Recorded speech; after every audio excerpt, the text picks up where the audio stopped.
Today I interviewed a political YouTuber by the name of Depressed Ginger. Very cool guy, very down to earth, and very intelligent. I enjoyed the conversation very much indeed. Um, Leave a like and a sub if you like the conversation as well. And I'll also put some links of his stuff so you know where to find him in the description, y'all. Thank you for watching and enjoy. Yeah, the sun just glares right into it. If I would have scheduled this at like 1 or 2 o'clock, it'd be a lot better quality, but I could really. Oh, you're good. You're good. I think it looks great. Yeah. Let's see. It's cool because then you got like you don't even need lighting equipment. You just got to use the window. That's pretty cool. Let's see. Yeah, well, it is nice. I mean, with webcams or any camera, it's going to look better with natural light. Right, right. Yeah. I have like a blackout curtains for mine, and then even though I wish, and it's like a nice view too. It's like a nice like a pond and everything, but like I like to make it look the same always, so I just use like blackout curtains and I use like a light stand. Right. Oh yeah, well thank you for doing this with me. I gotta say I've been watching you for like over a year. I think it was like a few months before the election, and yeah, I've been watching you like almost every day, dude. Big fan of you. But, Well, I appreciate that. Yeah, I definitely gained an influx of fans leading up to the election, and even the immediate post-election. It was very, very good in terms of the result for my channel. That's for sure. nice, nice. So I guess the first question I want to ask is like, where were you like born and raised, like your upbringing and stuff? Yeah, I was born in northeastern Ohio, Okay. like 30 minutes south of Cleveland, and my upbringing was, for the most part, pretty standard. There were a few bumps, but middle class family. I guess you could say slightly upper middle class in a city that suburban town, nice town, low crime. I wouldn't call it like anything crazy in terms of like it's not like we grew up rich. Both my mom and dad were they both worked. My mom did stay at home with me and my brother. I have one older brother. He's about 14 months older than me. And my mom stayed home for 4 years with me and him, but then she went back to work. She's a school teacher. And my dad worked in labor. He was a contractor. And I would say it was pretty normal. Um, I don't know how in depth I want to go, but once I got into high school, it kind of went off the rails a little bit for me. I was pretty isolated, and really for me, I just didn't gel well with high school in general. There was, I think, with a lot of young men, there's a problem in terms of maybe a lack of maturity, a lack of caring when it comes to school, thinking it doesn't matter. For me, it ended up working out because I was able to obviously have this career, and I do pretty well in terms of making money, but it certainly took a lot of time. That's the thing with YouTube. You're competing with many people. It's extremely hard, and I've gone down many different avenues and paths on my channel to get to where I am today. But hopefully, it's just the beginning. I think that's what every YouTuber says. But yeah, that's basically. I mean, I would just say it was a normal upbringing, middle class. Nice, nice. What kind of sparked your interest into politics? Was it like school? Was it were your parents political or like? Yeah, neither of my parents were political. I guess they would be deemed, maybe my dad slight right wing, my mother pretty much an independent. So neither of them were political, and I just really got into politics when I was 15. Honestly, I started watching political stuff when I was 13, but I really didn't know what it was. That would have been back. My age is kind of in alignment with the year because I was born in 1999, but I was born late in 1999. So it's like 2013, I'm 13 years old. 2014, I'm 14. So 2013, I would have been 13. And I started to watch some political stuff. Really wasn't too much into it, but it would have been 2015 and the Trump announcement. And it wasn't even the Right. announcement in and of itself because I was 15 at the time, but it was the first debate, which was in Cleveland, which is like I guess 30 minutes north of me, at what was previously Quicken Loans Arena. And it was Trump, and there were all these other Republican candidates. And from that point on, I've always had a fascination with politics. And eventually I was able to parlay that and bring it into my channel, really because of the 2024 election. I had dabbled in it previously in like 2021, 2022, Mm-hmm. but I knew, especially in the summer of 2024, that it was something that I had to do if I wanted to do it because of obviously the election with Trump running again and how important that was. But for me, I would say my politics just began out of curiosity and admiration for Trump and obviously him doing something completely different. He really wasn't a politician. He didn't care. He said whatever he wanted to. It was extremely entertaining. And it still is entertaining to this day. I mean, you see the shift we've seen in terms of the pop culture. Now you've got all these comedians who are obsessed with politics, and it's all because of Trump. You know, you put two cookie cutter candidates in the 2028 election, whether it's Vance, Newsom, whoever, I think you're going to see a serious decline in terms of people talking politics. Trump really is the driving force right now of the entire entertainment ecosystem within the political sphere. And that's just because he doesn't care and he's not a professional politician. He'll say whatever he wants. He's not really calculated in terms of what he says. So some of it, sometimes it comes off bad in terms of political strategy, Right. but he's extremely entertaining. And so I would say 2015, that first Republican debate, it probably would have been about late August of 2015 when they had that first Republican debate in Cleveland is when I really got into it. Okay, nice, nice. Yeah, you have to say like Trump really got people into politics. And I don't know if it was like at first I thought maybe it was just my age, because like he's getting a little bit older, so maybe I was getting more in politics. But I'm like, there's people that are younger than me, older than me that weren't into politics beforehand, before he ran, and then like I think he like made a lot more people political. Whether that's a good thing or bad thing, but it's definitely like observational thing. Pretty interesting. Yeah, well, it's just the nature of Trump and how entertaining he is, and the fact that all of these guys are just robots and people are yearning for an actual human, and there's some good and there's some bad, but there's always going to be entertainment when an actual human comes in and doesn't think of every little thing in which, ooh, if I don't say this or if I say that, it's going to come off wrong and Right. I'm going to lose political points and stuff like that. So I think with Trump, it's just a different level of in terms of social media, in terms of just entertainment, and that's why there's so many people that are now interested in politics, and I think it's probably going to dissipate. You think so? Really? I would agree. Yeah, I mean, if it's Vance and Newsom, we're still going to see the major divide in the country, but just in terms of the caring, the constant, from like comedians and all these other people, like pop people, I Right. think it's going to go down. And you think it's a good thing, bad thing, or just like just like an observational thing? Well, I'm not a fan of a lot of these comedians talking politics. I find it very annoying, but I guess for me, if I'm continue to talk politics and trying to get views, it's probably a bad thing. But it's just the nature of Trump.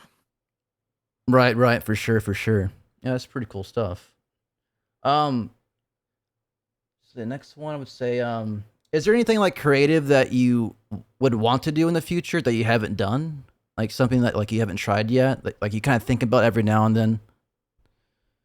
Uh, I would say I think the dream, and it's different with every YouTuber, but the idea is you want people to watch you because of yourself. Like I don't want people to watch me because of some major news that happened. I want them to watch me because they want to hear what I have to say. Right. That's what I always want to get to, Some more and personal, yeah, maybe. but it's just like you want people to watch you no matter what you upload. They want to watch you because of me, not because something major happened and I'm reporting on it or I'm reacting to it because tends to be how it is. But Mhm.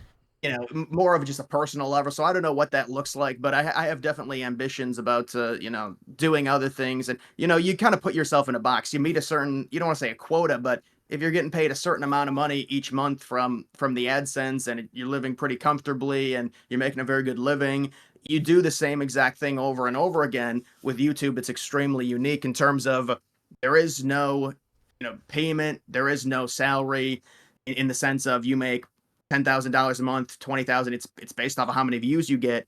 But we do get into rhythms where we upload the same thing because we know it's going to get 10, 15, 20K views, or we've got backlog videos that are earning us views every single day, and I've got several of those. So it's almost a complacency problem. That's what I've realized, and I've really been hit with here in 2025 after the big election where it was daily video, daily video, daily video. There was a strategy on YouTube, and the most successful thing by far you can do is making evergreen videos. They're videos to where you can accrue views every single day for years on end. And I do have many of those, and that's really what will make you money off YouTube. You can have the news videos and the updates and all the 2024 videos based on the election that I had. All those videos are dead now. You make a certain amount in a day or two, the video dies. Oh well. So that's one of the things, and that in terms of the way YouTube has evolved, I mean, I would love to do like something like vlogging or something like that, but I do think with TikTok, even with YouTube Shorts, Hmm. that type of stuff has kind of gone away because of the nature of low attention spans and kind of the disruption of TikTok, the vertical video, the longer form stuff seemingly has been kind of kicked to the curb in that sense of like the vlog, I guess. And so, I mean, maybe I'll do something in the future. I don't know. But there is a complacency problem. If you're making good money, you keep doing the same thing. Is it the most ideal for you? What's going to bring you the most happiness? Probably not. But I mean, we're all human, and complacency can set in, especially when you're making a certain amount of money every month. Right, right. Would you ever do like on the street stuff? Like you see some of these political people that do like on the street interviews with people, like or they talk to like protests or like, would you ever do anything like that, or do you like more being like in your home like doing like stuff like that? Yeah, I've seen some guys, I have respect for those guys. They go out there, they do interviews. I'm not really in the market to deal with a lot of these crazy liberal people. I don't really care to deal with them because I know a lot of guys, you go out there, you're going to get harassed by them. And it's just like, that's never been something that's really I was thinking about going to that Trump Butler rally, after he almost got assassinated. He Oh had another wow. rally in Butler. And I was Hmm. thinking about going to that. I didn't end up going to it, but in terms of me like interviewing people and stuff and being a reporter, that never really appealed to me, honestly. Okay, okay, nice. Hell yeah. Guess my next question is, do you feel any different about Trump since like day one of his second term? So like since like January 20th, 2025, like your view on him, like has it changed like today in any way? Like regarding like Epstein files, the way he's running the country, his views, like or anything? Or is it like what you expected? Yeah, I mean, the Epstein thing was completely botched by their administration. They had the full narrative. I mean, the Democrats were the ones saying it was fake. How amazing how that works. A year Right. ago they were saying it's fake. And now they want it, and it's because it was fumbled by the administration. Whoever wants to, I mean, I thought Bondi was going to be the fall guy, or I guess the fall girl, Right, right. but evidently he really likes Bondi, and he likes blondes in general. So Yeah. maybe he'll keep her. But the Epstein files is an unfortunate blunder. They could have just said, I mean, Trump. If this is the thing, Trump is obviously not in them. Number one, if he was, the Democrats would have. The other thing is, it's like Yeah, they were in office for this four letter coming. years, right? Well, this letter coming out is insane because you would think if this is like a major bombshell, this letter with Trump and Epstein, and they're doing the whole supposed pedo talk and all this. Why would the Democrats not leak that in October of last year? It just makes no sense to me. Um, and then they say, well, it's because there was a bunch of Democrats involved. Okay, well they call Trump literally Hitler. You don't think they would care about if Bill Clinton goes down, if Donald Trump goes to prison? They would take that exchange in a heartbeat Yeah, he's if it more meant current. some He's of the more current Democrats right getting now. So it'd be a what? like he's more current right now. Trump is than Bill Clinton. So it'd be like a win for them, if they took him down in that regard. Oh, absolutely, absolutely. Well, even it's just the amount that they hate Trump. I mean, they hate Trump so much they wouldn't care, throwing any Democrat under the bus if it meant Trump's entire life is ruined. So I think the Epstein stuff. I think there are, and there have been people now that have come out and said Trump is not in them. There are people that are in them that Trump wants to protect, or they're saying, well, it's going to be a big problem for the government if this comes out. Whatever happened to it, it's a huge blunder. So obviously, I didn't think that was going to happen. I didn't think they would flub the Epstein situation like that. Other than that, I mean, there is the kissing ass to Israel. That's they try and there was a time back in March and April where they were like Trump's going to be hard on Israel and he's negotiating with Iran and there's going to be a nuclear deal, and then it turns out supposedly what Israel said is that, oh, no, no, no, we've been talking with Trump behind the scenes the entire time and coordinating a strike on Iran. And what I'll say about that is there's a lot of Gen Z kids that they're further right than Trump, and they don't like Trump because they say he's in bed with Israel. And in a sense, it's hard to refute, but I will say it was only 2 days in which the United States was involved. I mean, we'll see if we get involved again with Iran, but I think the Israel stuff has been a little bit unfortunate. Now the TikTok sale to the Jewish billionaires, that's going Right, to be right, moderated heavily. right. Because you thought it was the whole thing was about China. Then when you kind of dig into it, you're seeing like it's more along those lines instead. It seems like. It's my yeah, they want to moderate you what young people. I hate TikTok in general. I think it's I mean, I can't even make accounts on TikTok. They constantly ban me. You can't even talk about history on TikTok. They'll ban you if you talk about like 9/11 or something. It's Oh it's wow. really strange. It's very odd. Um but yeah, the TikTok is like moderating. A bunch of young people are really anti-Israel, so they're trying to change the minds a little bit. So there's going to be heavy influence on there now. Do you think it's But backfiring though? Do you think it's back? Cause I feel like the younger people probably already know or already have like a set belief on Israel. Do you think like if anything, like the more they try to censor it, honestly, it might just make them not like them even more, you know? Or do you think yeah, there's a chance no. that for them to actually change their mind? Yeah, the cat's out of the bag, on the Jewish influence in the U.S. with a lot of these young kids, and sometimes we see cases where they take it too far. I think Candace Owens is a good example of what she's been saying about the Charlie Kirk assassination and how ridiculous some of the things.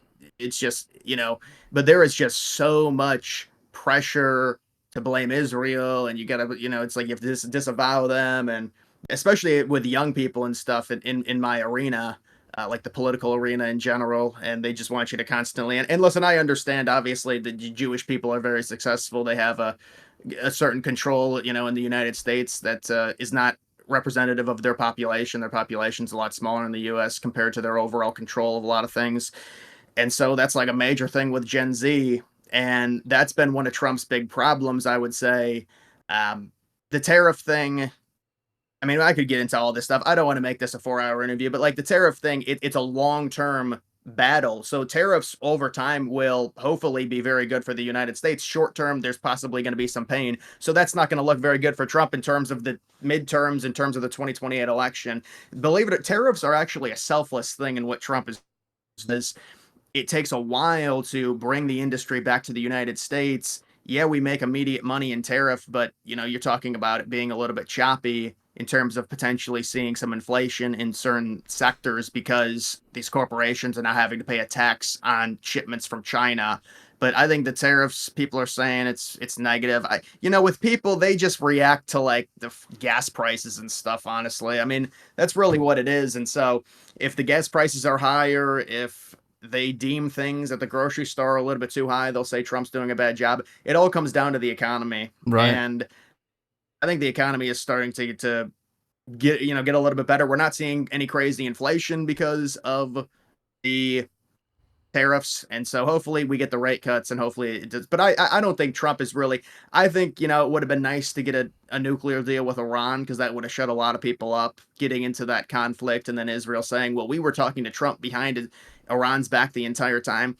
I think that was a tough look, and I think the Epstein thing was unfortunate. I think the deportations are great.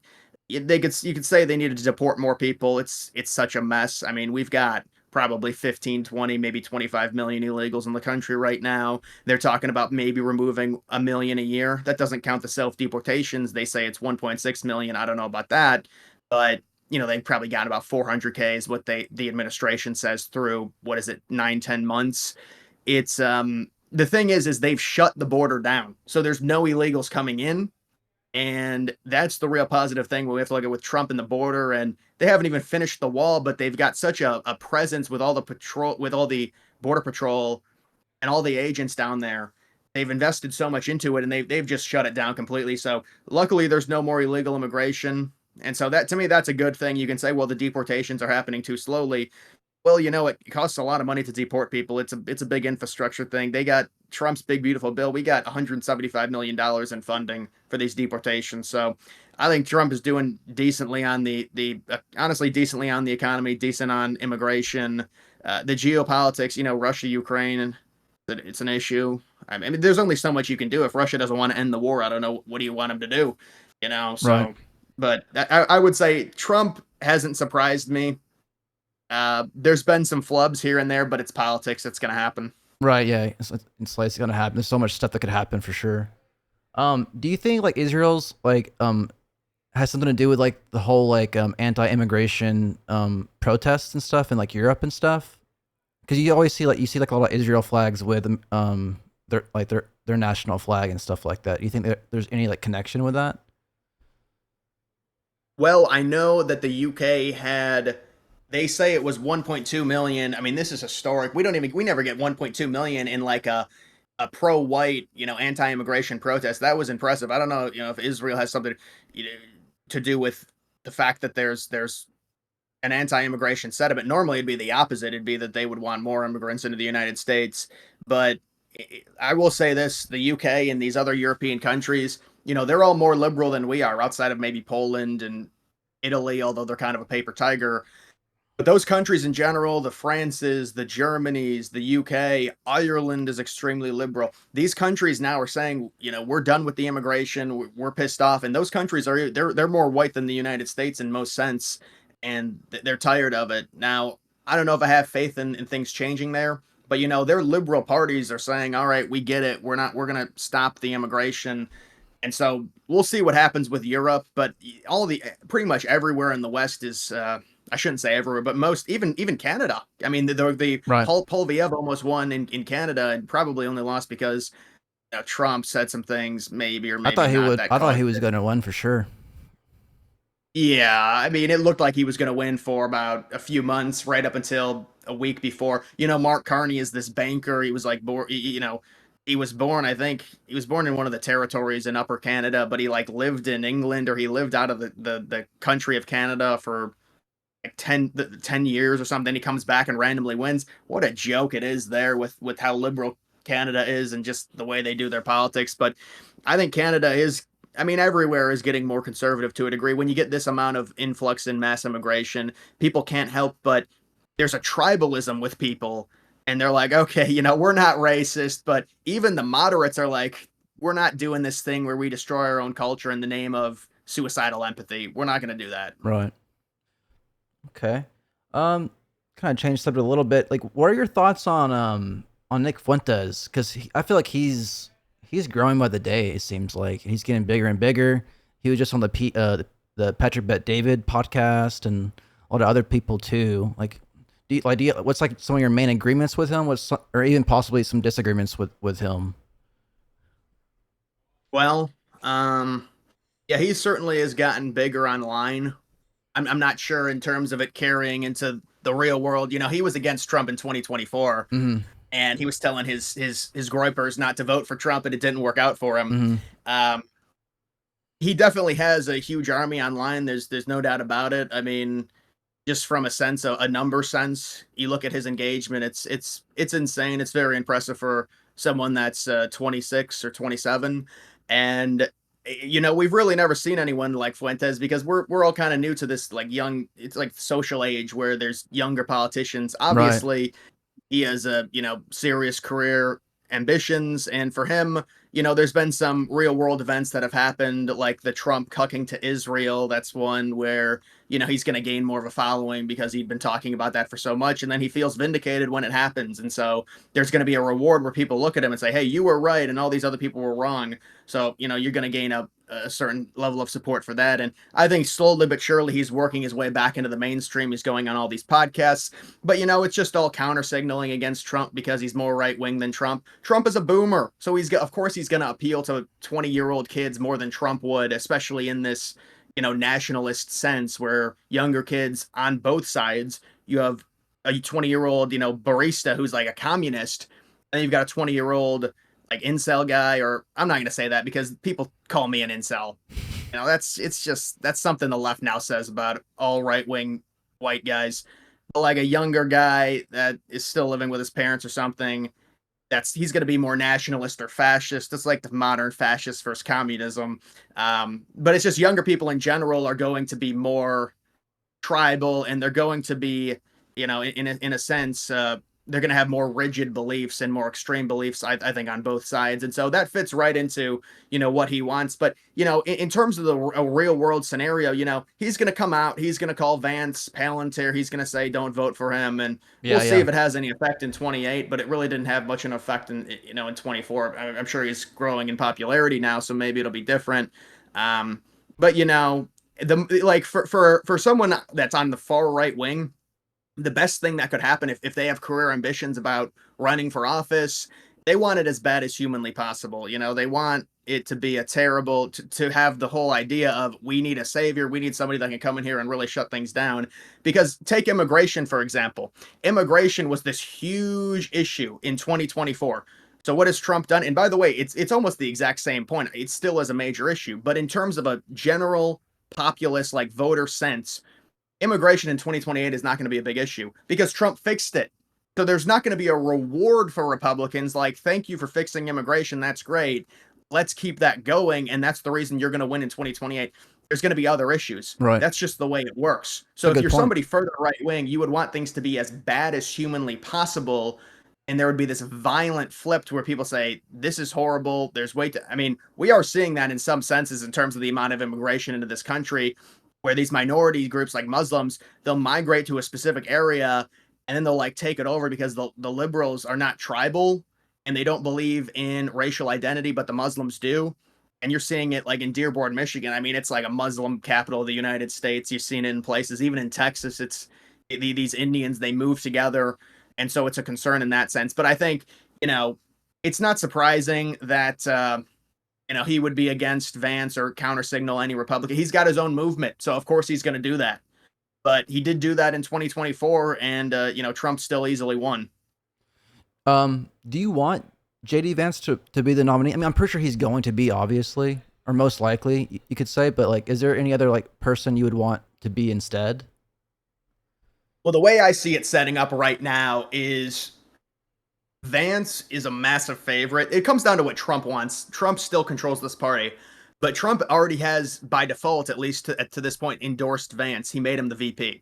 That's like the biggest endorsement you can give someone. And the way it sets up with how young Vance is, in terms of his career trajectory, he's the next man up. Now, Trump has said, he's hinted at, well, maybe it's going to be Vance, Rubio, with Rubio as the VP. I've talked about Tulsi Gabbard to balance the ticket better.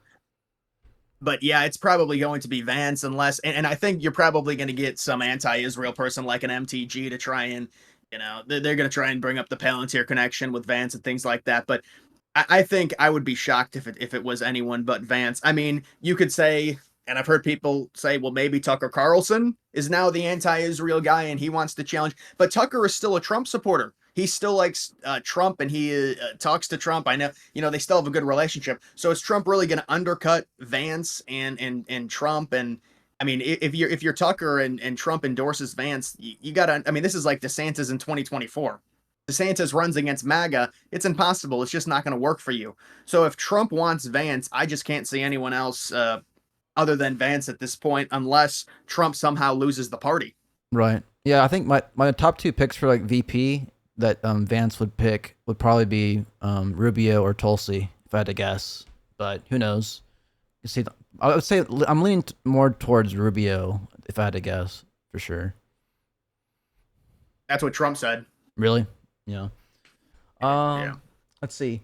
So I've seen like some of your videos, like, cause you like the whole like 9/11 like history a lot. Like, is there like a reason why you like making videos about 9/11 like so much? Like, I like those videos too, by the way. But I was just curious, like, what makes you like 9/11 more than like all the other ones, possibly? Well, originally when I was younger, I loved the Titanic. Just the I was obsessed with like floods and stuff, and so I just loved the Titanic and just the way the Okay. fact that it sank on its maiden voyage. And then I would say in 2017 I really got to 9/11, and I didn't make my first video about. I think I made the first few historical videos about Titanic, but then I think it's more so niche finding. The fact that the night, because it does take research, it takes time. If the video is successful, there's going to be more of an incentive to make more of it. And with 9/11, there's just not a lot of this type of narrative driven content on YouTube about it. So that was I was kind of able with Titanic. I mean, there's already a bunch of videos and everyone's already analyzed. With 9/11, it's more of a niche fill, if you will, in terms of me being able to fill it, and also just the fact, in terms of the event being as crazy. I mean, you're never going to see something like that where 210-story skyscrapers fall within 30 minutes of each other. It's just such an insane, just heinous, horrible event. Right. For And sure. there's always been a morbid curiosity thing where, I do tend to gravitate towards that. Okay, okay. Do you believe in the narrative for 9/11? Like the actual, like the main narrative, or do you have other like possibilities in, from like covering it for so long? Yeah, well, there's always the thing is there's always going to be conspiracies, especially with something like that. If you really look into it, I do think there were Israel, Saudi Arabia, maybe a few others that knew something was going to happen, and for them, there's a benefit to the United States being involved in the Middle East, and so I do think there was intelligence that knew it was going to happen. I don't think there was involvement with the Bush administration, though. So I I will see. say that, and I do think Bin Laden and Al Qaeda. I mean, that's they wanted to bring down. They had the '93 bombing with Ramzi Youssef, and the main architect of 9/11 wasn't even Bin Laden himself. It was someone else. It was called the Plains Operation, and I mean, they had planned it for 2, 3 years, but you have to understand they had the Bojanka plot in '95. They had the bombing in '93 of the World Trade. This is something they had been planning this for a while. It wasn't like this was a brand new thing to where, they were going to bring these towers down. So there was a prelude into 9/11. But there were a lot of indicators. If you look at all the details, they say, well, there's a lot of miscommunication between the FBI and the CIA in terms of them tracking 2 or 3 terrorists in the United States, mainly the muscle hijackers is who they were tracking, and also uh, pretty much all the hijackers they had known about in the U.S. You could call it a lack of intelligence. You could say, well, they let it happen because there's a bunch of neocons within the Bush administration. But if you really look into the research, it's more so. There's just a lot of vaguity to it, and who knows? Maybe there'll be something that comes out, saying, "Oh, the Bush administration let it happen because they're neocons and they want greater Israel." But there's really nothing that really says that overwhelmingly. Even if there is incentive for some of those people within that administration for there to be a terrorist attack, which would basically give them the excuse to, enter the Middle East and enter conflicts with a lot of those countries that are adversaries to Israel. Okay, okay, nice. Cool. Let's see. What other ones do I have for you? What? So what's your view on like the whole thing with Israel and Iran right now? Because like people are talking about there's gonna be something else happening again, like soon. What are your thoughts on Yeah, that? who? Yeah, I don't know, honestly. I mean, it doesn't seem like the conflict is over. That's what I'll say on Israel Iran. And it's to me, it's just bad for Trump no matter what because of just how divisive. And I wouldn't even say divisive. I mean, Israel is straight up hated by most people in the United States because of their actions in Gaza and just I mean they've lost the information war in the U.S., the social media war, and so no matter so Trump, I mean, if there is a conflict that arises again between Israel and Iran, the administration is very likely going to back Israel, and obviously that's it's going to be an unfortunate thing for them because that's not the overwhelming. I think the overwhelming thought is to just stay out of it, or a lot of this is like, well, they've got a nuclear bomb or something. I mean, we've heard that before. We've heard that one before. And the other thing is, it's like it's so hard to convince American citizens who it's like, oh, Iran, okay, so they're going to develop this nuclear bomb. They're going to have one nuclear bomb. They're going to have no tests. Remember when North Korea got a nuclear bomb, how many tests it took for them to actually get a successful nuclear bomb?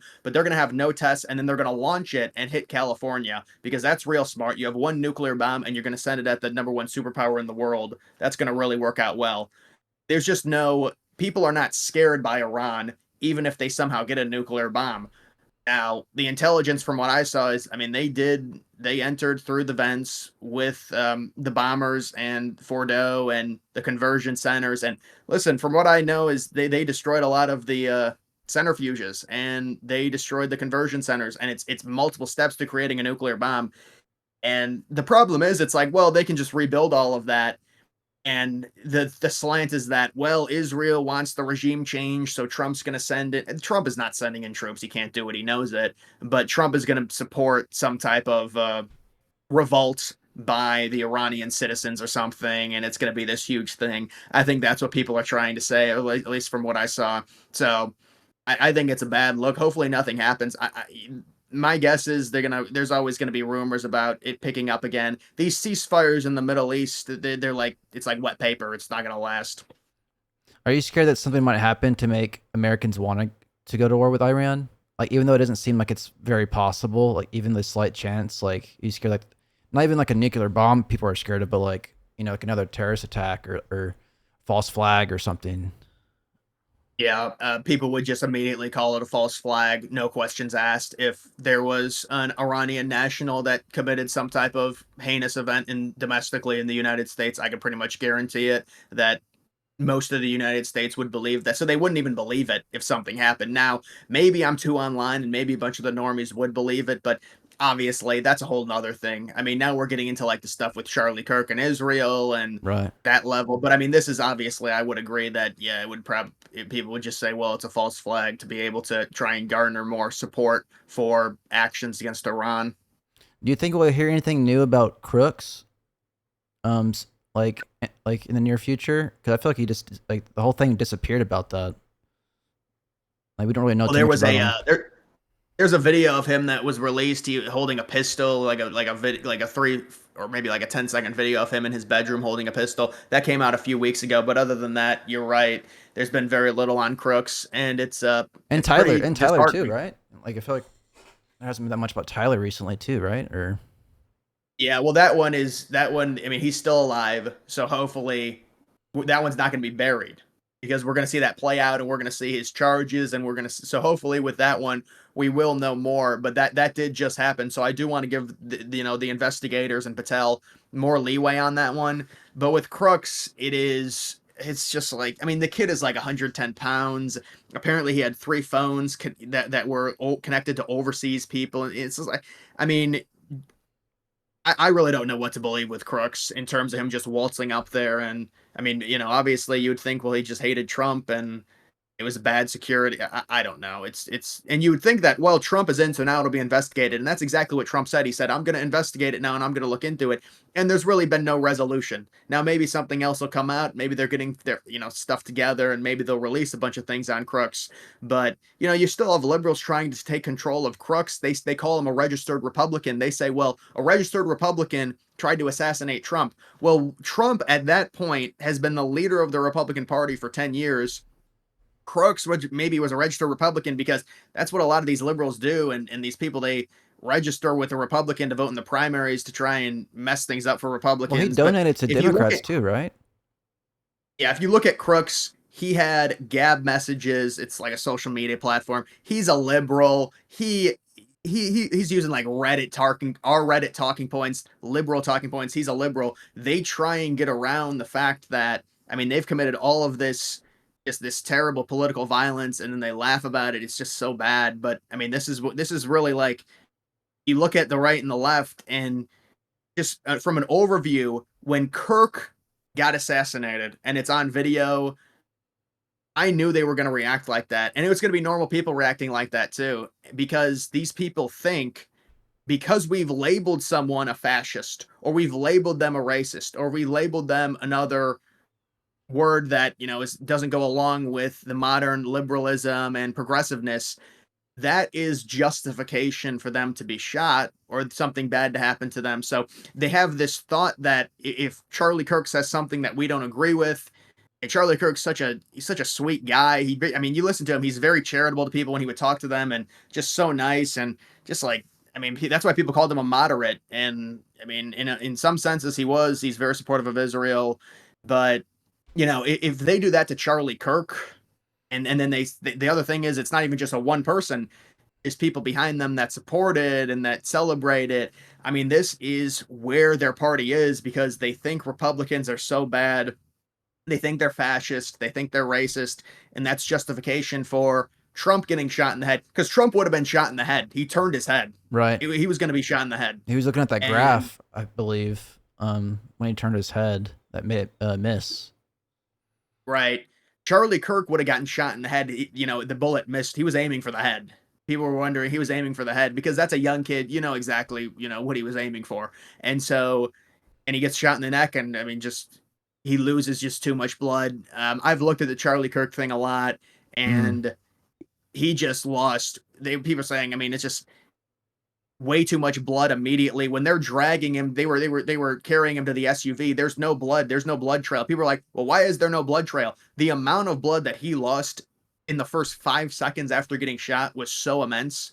They're bringing him to this SUV. There's no blood trail anywhere because he had already lost so much. That just puts into perspective. But yeah, the way in which Charlie Kirk got shot, there's no surviving something like that. Were you surprised about Candance Owens' reaction to it after, compared with Nick Fuentes' reaction, or did you kind of expect that? No, I expected it. It doesn't surprise me because Candace So is you think it'd be the opposite, huge. right? But at least from like a normal person, you know. Yeah, no, it did because the thing is with Candace is she's been doing this. She's been going down this path for a while now, and so with Candace, it didn't surprise me at all. In terms of blaming Israel and trying to make it this big conspiracy, and listen, if it is if the facts were there, if it aligned perfectly. I know they tried doing the whole thing with Bill Ackman, and there's this meeting that happened, and Kirk had this revelation that he doesn't like Israel anymore, and I mean, you can understand Kirk.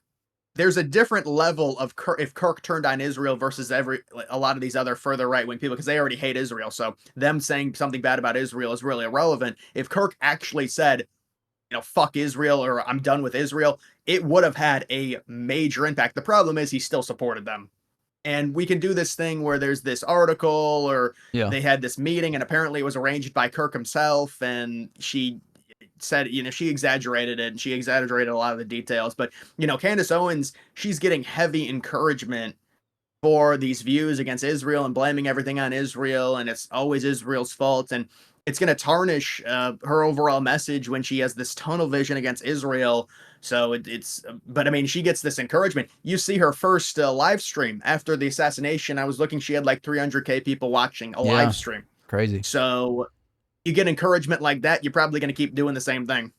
Yeah, it's crazy to trust some of these people. Like, especially like I used to, like back in the day, I used to watch Tim Pool. Then I heard recently like he got paid by Russians or something like that. And I think there was some news about like Democrats getting like money too. I think David Pacman and stuff like that. So it's kind of scary, you know. It's like it's hard to trust people, you know, especially when they started out like, natural and raw and like, up and coming, and then they get a bigger audience, you know. And so it's crazy. Yeah, I mean, I don't know about the liberals have been trying to do the whole Russia thing with conservatives for a while now, but I mean, I can't disprove the Tim Pool connections. Liberals have what they'll do is they'll put out a report and then they'll just tie you to that report constantly. So it's like the report doesn't have to be right, but if we have a news report, that means it's official. You're Russia, Russia, Russia. Right. So they use these news reports and no, even if it's true or not, we don't know, but then they just say, "Oh, we're going to delegitimize any point you make because you're being paid by Russia." And really, I mean, the Russia obsession is just people don't even on the right barely even talk about Russia at this point. Trump's not even doesn't even like Russia. He's supporting Ukraine. He's giving them stuff. Right. So I think a lot of it is that liberals do the smear campaign against right wingers, and I mean that seems to me what a lot. Maybe Tim Pool was taking money. I don't know. I mean, Who knows? it Like, is what it is. yeah, it's not. Like, I wasn't like kind of stating like it was fact. It's like possibility because like I heard from the Democrats they were getting money too and stuff like that. But it's just it's scary, you know, because like they'll have like this very like promising vibe because they're not like CNN or Fox News, like not super official, but you just gotta take in what you can and kind of just go based off what you really think, you know, like you can't like believe everything.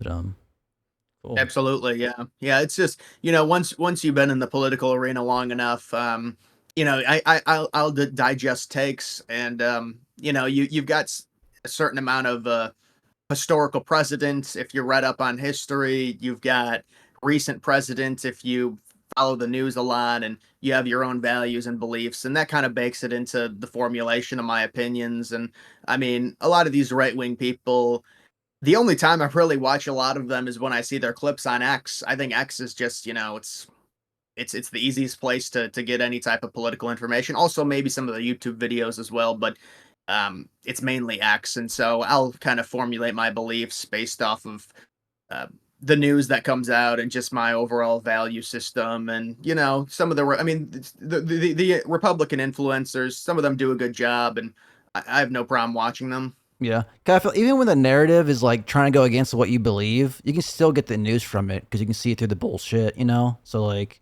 there's still good aspects of it too, you know, for You got sure. to get the news from somewhere. Right, exactly, exactly. Okay, I guess finish off with one last question. Would you ever run for politics in the future, Um, or do you have any interest in the future?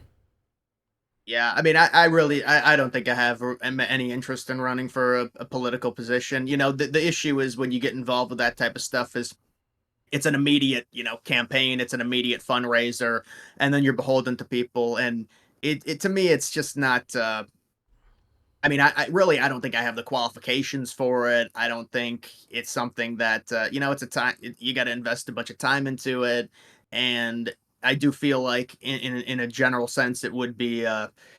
It's like it's not even your own. I mean, Trump was able to self-fund in 2016. That's one of the changes that happened in 24. He got a lot of his money from donors, and that was one of the things that people were saying was really negative. But if you're not self-funding, it's kind of hard to come off as completely authentic, even if people don't really know the political game. I mean, if you launch a campaign tomorrow, the number one thing you need is money. You got to get money somehow, and so when people give you money, there's an expectation that you do what they want in terms of certain causes. And to me, I just think that entire thing it's kind of hard to get behind. Also, I just in terms of the time it would take and stuff like that, I don't think it really makes sense in terms of my trajectory for anything like that. I feel like you do. I mean, you do a lot with what you do now too. Like maybe you would do a bigger difference with what you do now. You know, um, communicating with people, you know, online. I think you do a great job at that for sure.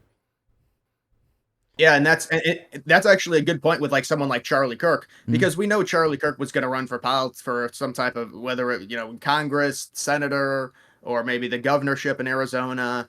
But you could certainly argue in terms of the most valuable Republicans, Charlie Kirk did not have any position of power, but he was more valuable than pretty much all of the senators, exactly all right. of the congressmen, just the reach he had. And so yeah, when it comes to social media, you can certainly wield a significant amount of power just because of the influence you have, and how popular you are. Right, right. Awesome. Well, I enjoyed this conversation very much, my friend. Yeah, thank you again for your time. It means a lot to me. It really does. Yeah, no problem, man. Well, have a good one, brother. Have a good one. Thank you. All right, you too, man.